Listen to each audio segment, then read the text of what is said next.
it is a Ronnie boy. I don't know what went on today. I went for the most of the day thinking it was Monday. It's Sunday. I thought I knew I should be resting. Oh, I gotta adjust my camera a little bit. Okay. How's that? Okay, I don't want to waste too much time here because I have too much to say.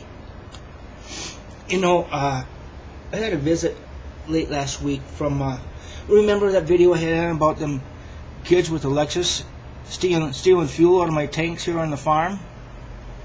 He filled up his daddy's Lexus with diesel fuel and a gas-operated car. Of course, it wouldn't run then, and of course the car sat there. They ran away and they towed it away to the impound yard. Well, guess what?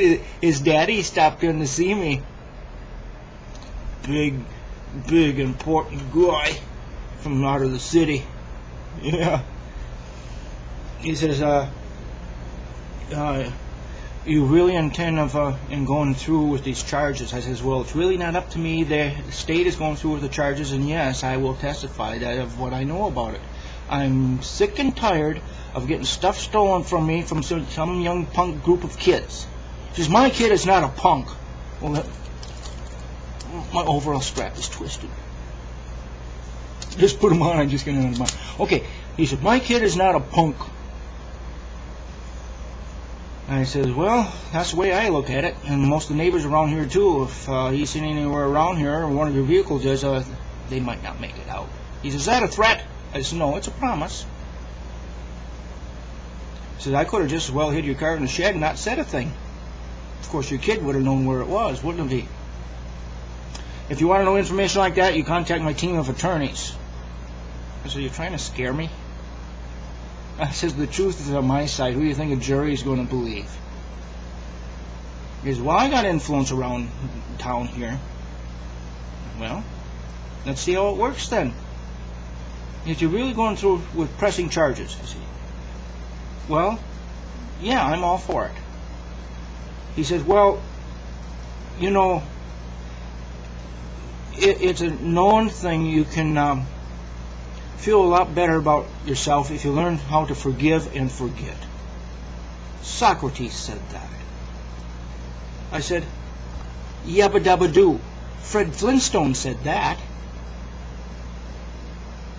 He said, well, you know, my kid is never going to make it to a big college if he has something like this on his record. I said, well, he probably learn a thing or two in the next 10 years in the pen.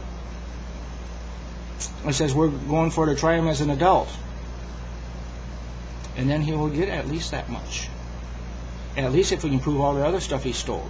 Say, for instance, the cost of the diesel fuel he filled up your brand new Lexus with. $90. The stuff that was stolen out of my shop. $9,832. Catching a little punk? Priceless. Boy, it is, dude. He says, no, you can't do this.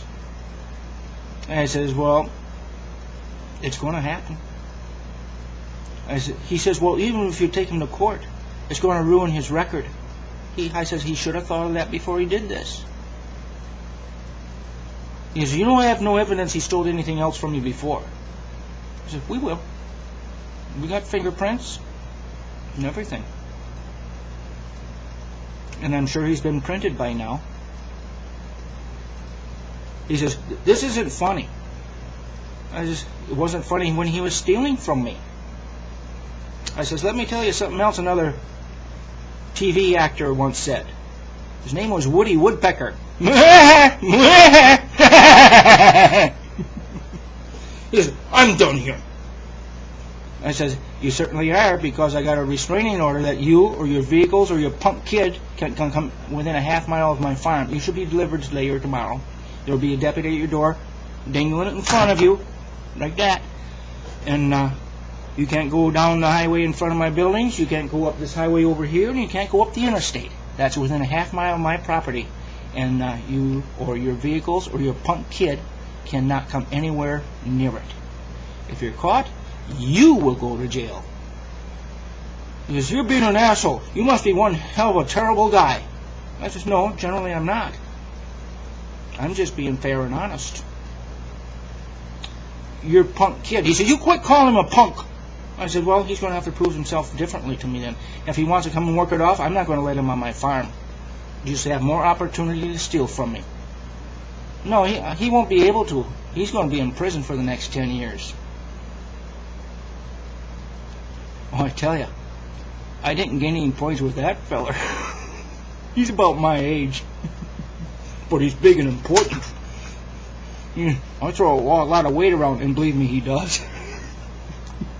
Okay, I just wanted to share that with you. I just want to know what you think. I hope I don't have to spend a lot of time at the courts and that, because I got work to do. But if I have to, I certainly will. I'll have Emil come over and do my chores. Okay, thanks for watching the Ronnie Boy Show.